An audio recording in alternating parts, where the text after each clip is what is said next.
Good morning 8th class. सभी बच्चे अपनी संस्कृत की बुक निकालेंगे। हमारे चैप्टर का नाम है प्रहेलिका, चैप्टर नंबर 15।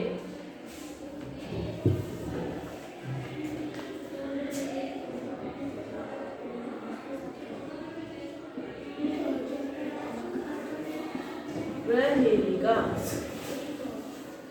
सभी निकालिए।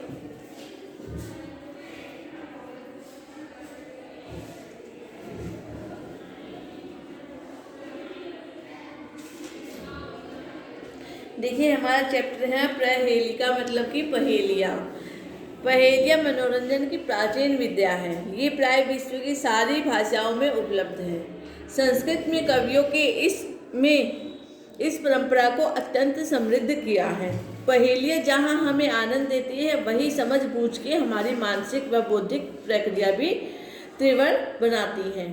इस बात में संस्कृत पहेली पूछने की परंपरा के साथ रोचक उदाहरण प्रस्तुत किए गए हैं। क्या है, पहेलियाँ जो होती हैं वो हमारा मनोरंजन भी कराती है और उससे हमें सूझ बूझने का भी क्या होता है, बौद्धिक प्रक्रिया हमारी तीव्र होती है। ठीक है, उसको समझने में भी हमें समय लगता है। देखिए, पहेलियों का अनुवाद करना है। पहेलियाँ हैं हमारी। पहली है, कस्तूरी जायते कस्मात् को हंति करीनाम कुलम किम कुर्यात् कात्रो युद्धे मृगात् सिंह पलायते। क्या है, कस्तूरी जायते कस्मात्। कस्तूरी क्या होती है?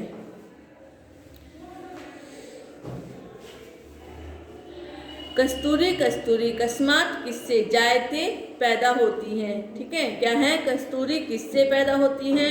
इसमें प्रश्न दिए गए हैं कि कस्तूरी किससे पैदा होती है। आगे है, को हंति करीनाम कुलम। हमारी पहेली है करीनाम। क्या है, को हंति करीनाम कुलम। करीनाम हाथियों के, कुलम झुंड को कौन हंती मारता है। क्या है, एक पहेली क्या है हमारी, पहली कस्तूरी किससे पैदा होती है। दूसरी पहेली है को हंती करीनाम कुलम को हंती, करीनाम हाथियों के झुंड को कौन मारता है। किम कुर्यात् कात्रो युद्धे, किम क्या, कुर्यात् कात्रो युद्धे, कातर कायर, मतलब कि कमजोर। ठीक है, कायर जो होते हैं, कात्रो युद्ध, कायर जो युद्ध होते हैं, युद्ध में किम क्या, कुर्यात करे, जो कायर है वो युद्ध में क्या करे। ठीक है, जैसे हमने पूछा है कस्तूरी जायते कस्मात्, कस्तूरी किससे पैदा होती है, हिरण से। किसे है, हिरण से। आगे है को हंती करीनाम कुलम, को हंती हाथियों के झुंड को कौन मारता है, तो लिखेंगे सिंह। जो शेर होता है वो क्या है, हाथियों के झुंड को मार सकता है। किम कुर्यात् कात्रो युद्धे, किम कुर्यात्, कात्रो कायर जो होते हैं वो युद्ध में क्या करें, तो पलायते भाग जाते हैं। ठीक है, क्या है, जो कायर होते हैं वो युद्ध को बीच में ही छोड़कर भाग जाते हैं। ये हमारी पहली पहेली थी। देखिए, कस्तूरी जायते कस्मात्, कस्तूरी किससे पैदा होती है, तो इसका आंसर है हिरण से, मृगात हिरण से। हाथियों के झुंड को कौन मार देता है, सिंह, मतलब कि शेर। कायर युद्ध में क्या करें, पलायते भाग जाता है। देखिए, हमारी पहेली के लास्ट में इसके आंसर दिए गए हैं, मृगात सिंह है पलायते। क्या है, कस्तूरी जायते कस्मात् मृगात, को हंति करीनाम कुलम सिंह है, को किम कुर्यात् कातरो युद्धे पलायते। ठीक है, क्या करते हैं, कस्तूरी क्या है हमारी, किससे पैदा होती है, हिरण से, और हाथियों के झुंड को शेर मार सकता है, और जो कायर होते हैं वो क्या करते हैं, युद्ध से भाग जाते हैं।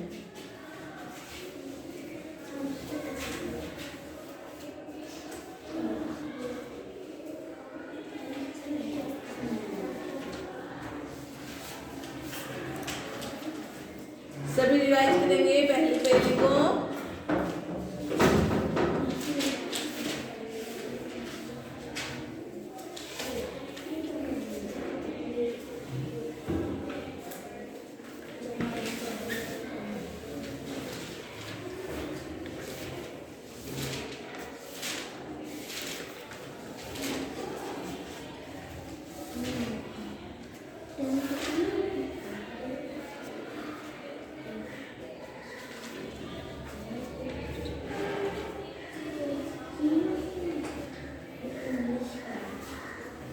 अगली पहेली है हमारी, देखिए।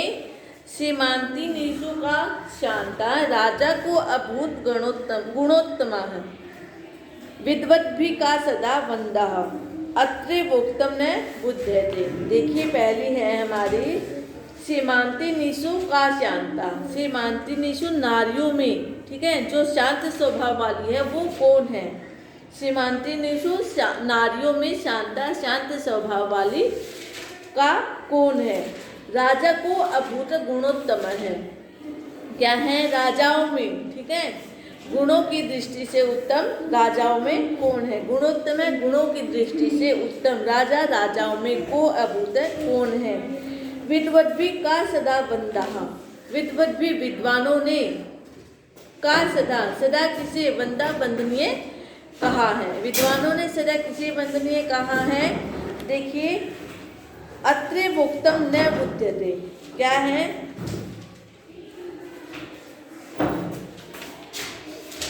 पहला प्रश्न है, पहली हमारी पहेली है,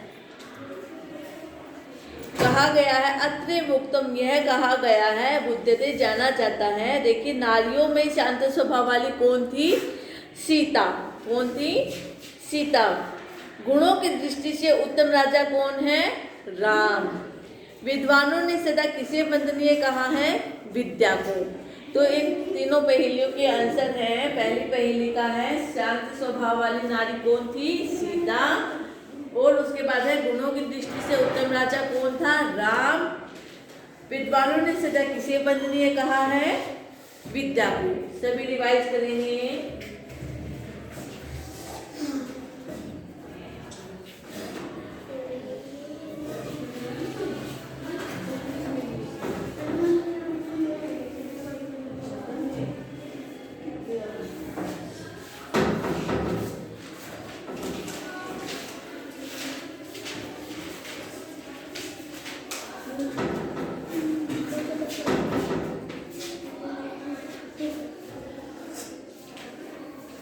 सभी रिवाइज करेंगे।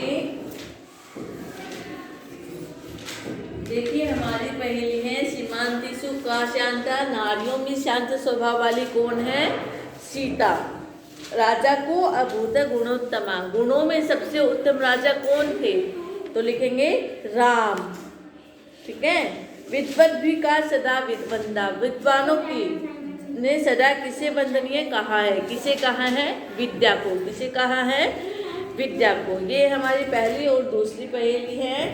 पहली का भी हमने आंसर साथ में बताया था। पहली कस्तूरी कस्मात, कस्तूरी किससे उत्पन्न होती है? किससे पैदा होती है? हिरण से। हाथियों के झुंड को कौन मार सकता है? शेर। और जो कायर होते हैं वो युद्ध में क्या करते हैं? भाग जाते हैं। ठीक है। इसी प्रकार है शांत स्वभाव वाली नारी है सीता, और गुणों की दृष्टि से उत्तम राजा कौन हुए? राम। विद्वानों ने सदा किसे वंदनीय कहा है? विद्या को। इसके बाद देखिए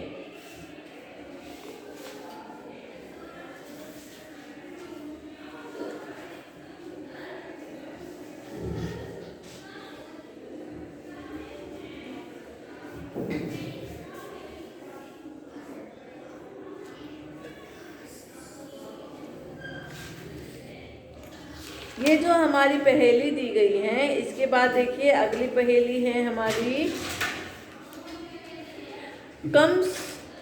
कम संजघान कृष्ण है, का शीतल वाहिनी गंगा, के दार पोषण रता, कम बलवंतम न बाधते शीतम। क्या है?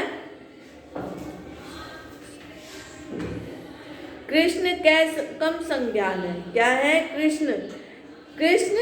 कृष्ण ने कम किसे संज्ञान मारा? कृष्ण ने किसको मारा?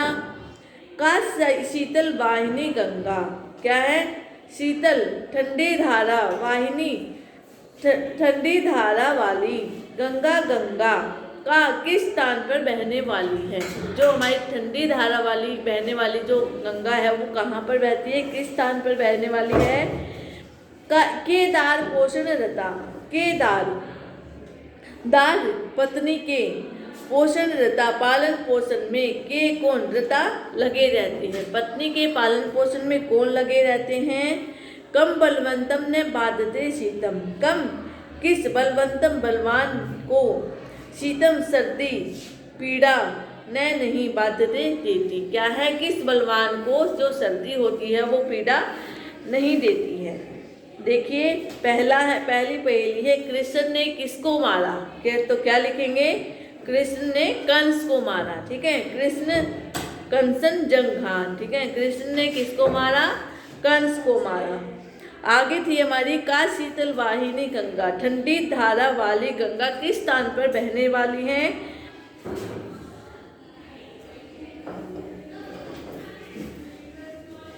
खेती का कार्य करने वाला किसान। क्या है, खेती का कार्य करने वाला किसान। जो हमारी ठंडी धारा बहने वाली गंगा है वो कहाँ बहती है, काशी की भूमि पर बहने वाली है। कहाँ पर है, काशी की भूमि पर बहने वाली है। केदार पोषण रता, केदार पोषण रता जो अपनी क्या है पत्नी के लालन पालन के लिए पोषण कौन करने लगते हैं, कौन लगे रहते हैं अपनी पत्नी के पालन पोषण में, कौन लगे रहते हैं, खेतों का कार्य करने वाला किसान। फिर है कम बलवंतम ने बाधते शीतम। फिर है देखिए कंबल वाले व्यक्ति को, क्या है, किस व्यक्ति को, किस बलवान को जो सर्दी होती है वो पीड़ा नहीं देती, किसको, कंबल वाले व्यक्ति को। ठीक है, ये हमारे इसकी पहेलियों के आंसर थे। पहली पहेली है कृष्ण ने किसको मारा, तो लिखेंगे कंस को मारा। उसके बाद है शीतल जो हमारी गंगा है ठंडी धारा वाली वो किस स्थान पर बहने वाली है, तो लिखेंगे काशी की भूमि पर बहने वाली है। उसके बाद है कादार पोषण रता जो अपनी स्त्री का लालन पोषण करने में लगा रहता है वह कौन है, किसान। क्या है, खेती पर कार्य करने वाला किसान। कंबल जिसको ठंड, जो बलवान व्यक्ति होता है और जो दुख से पीड़ा नहीं देती। ठीक है, जो बलवान व्यक्ति है और वो सर्दी में दुख से पीड़ा नहीं देती, कौन होता है, वो कंबल वाले व्यक्ति, क्योंकि वो पहले से ही कंबल में लिपटे रहते हैं तो उसकी सर्दी में पीड़ा उसको कैसे हो। सभी रिवाइज करेंगे।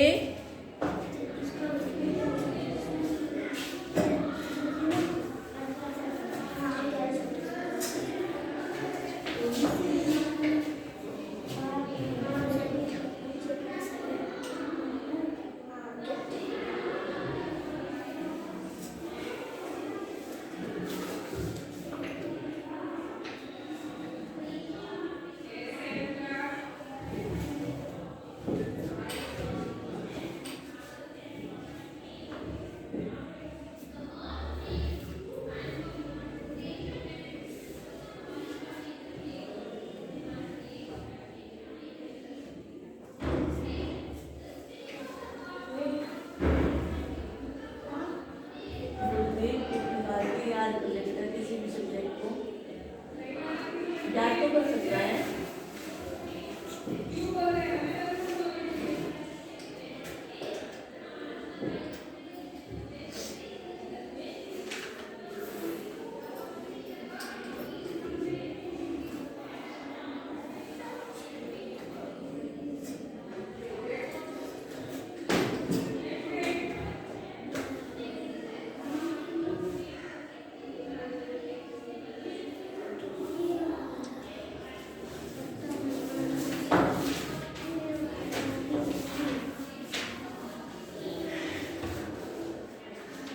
सभी ने रिवाइज किया।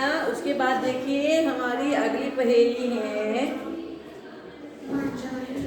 वृक्षा अग्रवासी नैचे पक्षी राज है। क्या है, वृक्षा अग्रवासी, वृक्ष जमा अग्रवासी, वृक्ष वृक्ष पेड़ के ऊपर, अग्रवासी रहने वाला। क्या है, पेड़ के ऊपर रहने वाला है। च पक्षी राज है परंतु पक्षी राज गुरुड़ नहीं है। ठीक है, पेड़ के ऊपर जो रहने वाला है वो पक्षी राज गुरुड़ नहीं है। आगे है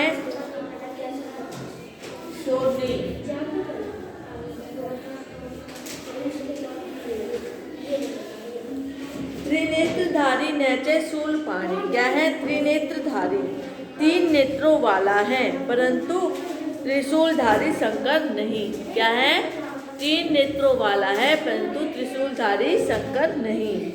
त्वग वस्त्रधारी नैचे सिद्ध योगी। त्वग वस्त्रधारी छाल के वस्त्रों वाला है परंतु सिद्ध योगी नहीं है। क्या है? परंतु सिद्ध योगी नहीं है। जलम च विभन्नम विभ्रन्नम घटो न मेघ है। क्या है? जलम जल धारण किए रहता है परंतु न घड़ा है और न ही बादल है। ऐसा क्या है? देखिए पहेली को ध्यान से समझे। वृक्षा अग्रवासी नैचे पक्षी राज है। वृक्ष के ऊपर रहने वाला है परंतु पक्षीराज गुरुड़ नहीं है।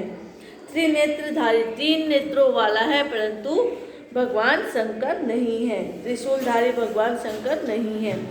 त्वग वस्त्रधारी नैचे सिद्ध योगी, मतलब कि छाल के वस्त्रों को पहने हुए हैं परंतु उसमें योगी सिद्ध नहीं है। जलम से विभिन्न, उसमें जल भी भरा हुआ परंतु ना ही तो वो बादल है और ना ही घड़ा है। तो इसका आंसर क्या है? देखिए नारिकेलम, नारियल। ठीक है, जो नारियल है वो क्या है? वृक्ष के ऊपर रहता है, सबसे ऊपर होता है वृक्ष के, उस पर जैसे पक्षीराज गरुड़ नहीं है। तीन नेत्रों वाला है। नारियल के अंदर तीन आंख होती है और छाल से वस्त्रों से ढका रहता है। उसमें बहुत सारी छाल लिपटी होती है, उस पर जो ऊपर छिलका होता है परंतु योगी नहीं है। और जल भी, उसके अंदर जल भी भरा रहता है, ना ही वो बादल है ना ही वो घड़ा है। ठीक है, क्या है उसका अर्थ? नारियल। ठीक है, सभी इसको रिवाइज करेंगे।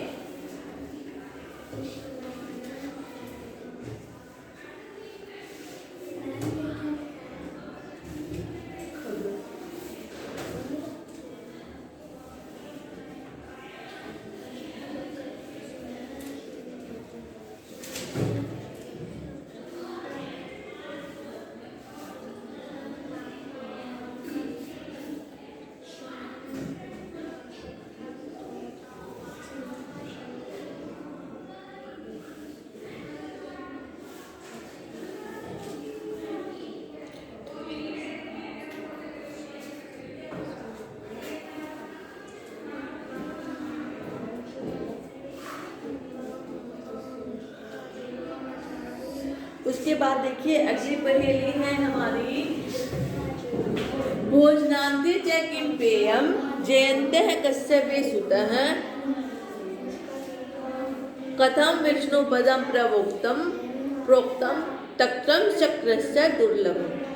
भोजनान्ते, भोजन के अंत में, किम पेयम क्या नहीं पीना चाहिए, क्या पीना चाहिए? भोजन के अंत में किम पेयम क्या पीना चाहिए? जयंत कस्यपि सुतः है। जयंत किसका पुत्र है? कथम विष्णु पदम प्रोक्तम, कथम कैसा है? विष्णु पदम विष्णु लोक, प्रोक्तम कहा गया। विष्णु लोक कैसा कहा गया है? देखिए इसके आंसर इसके नीचे ही दिए गए हैं। तक्रम शक्रस्य दुर्लभम। भोजनान्ते च किम पेयम, भोजन के बाद हमें क्या पीना चाहिए? तक्रम मतलब कि मट्ठा, जिसको आज के समय में लस्सी बोलते हैं। जयंत कस्यपि सुतः है। जयंत किसका पुत्र था? शक्रस्य, इंद्र का। कथम विष्णु पदम प्रोक्तम, जो विष्णु लोक है वो कैसा कहा गया है? कठिन, दुर्लभम, कठिन। ठीक है, तो भोजन के अंत में क्या पीना चाहिए? मट्ठा। जयंत किसका पुत्र है? इंद्र का। और कथम विष्णु पदम प्रोक्तम, जो विष्णु लोक है वो कैसा कहा गया है? कठिन। सभी रिवाइज करेंगे।